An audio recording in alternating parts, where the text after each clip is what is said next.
You have had a very interesting life. And at one point you were earning four to $6,000 a week for fewer than 20 hours of actual work, if I have it right, as a telemarketer. Yeah. And while you were doing that, you followed five simple rules that served you as a role model at the time. You say that they not only applied to that job, but they apply to life in general. What were they? It's funny. I can speak to each of them in great detail. I don't remember what order I had them in the book, quite frankly.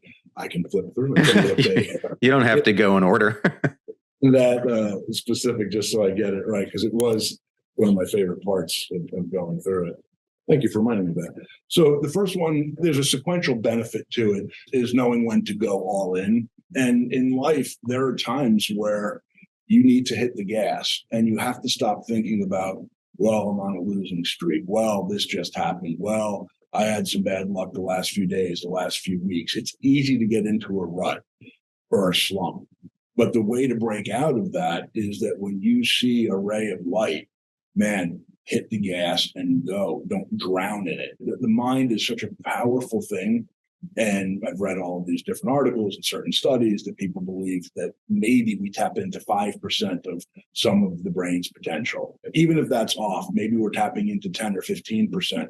There is so much that a positive mindset can do in the form of not just happiness in everyday life, but studies that have been done on people who are ill, cancer patients, HIV, what happens when someone has a positive mindset or is laughing and doing things that make them happy, and how your body actually responds to that and has a metaphysical aspect and benefit within your body. So that part's great. If we could all be positive and have that positivity and laugh and be happy all the time.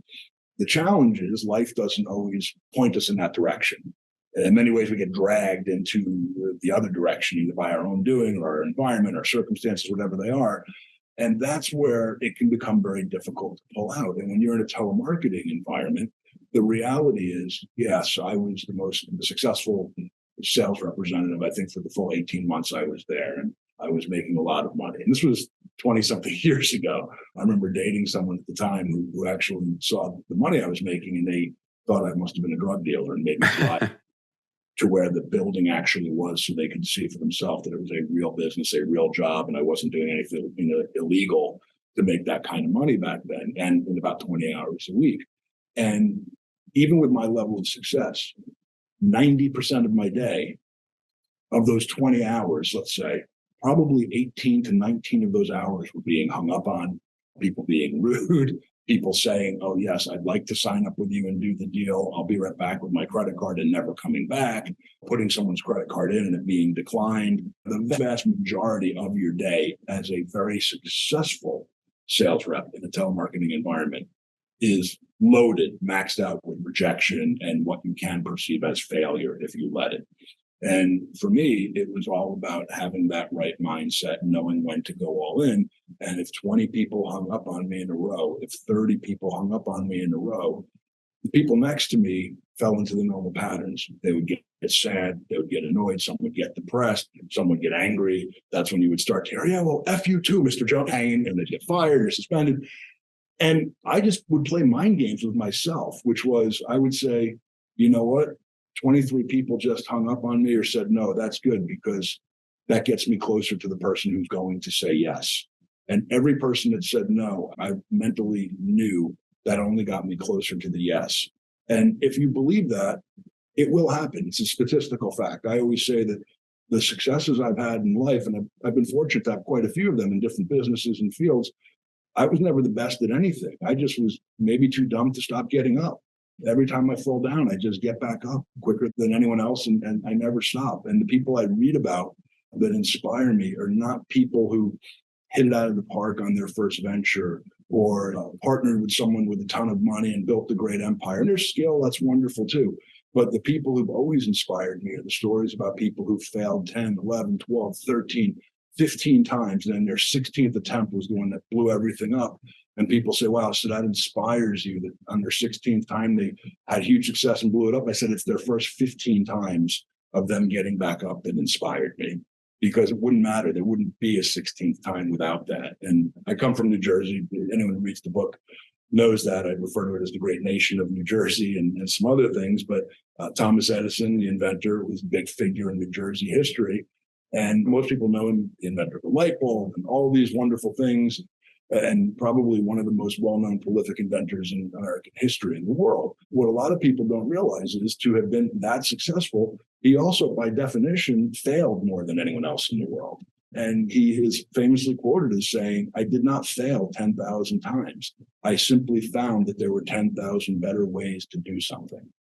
And to me, that is a winning mindset. That is about going all in. What would have happened if after he failed 1,000 times, he said, "Screw it, light bulb's not meant to be." We'll just do shit in the dark. They don't know what they're not missing. So a lot of these, there's different variations, they flow into it. Like one of the other steps that I talk about in the book and related to telemarketing and life, I touched on in that, as well as gamification, which is really trying to take something as unpleasant as being hung up on and turning it into a game, turning it into making bets against yourself, making bets with your friends or whatever else in a fun, humorous, light way, trying to set goals for yourself. I used to sit there and would look at the sales that I had done for the week so far. So even if on a Thursday I was having a slow few hours, I would add up the money I made already. And maybe I was up $3,000 by a Thursday, maybe on a typical week. And I would look and say, "Hey man, Monday through Wednesday, I made $3,000. And again, it's 25 years ago.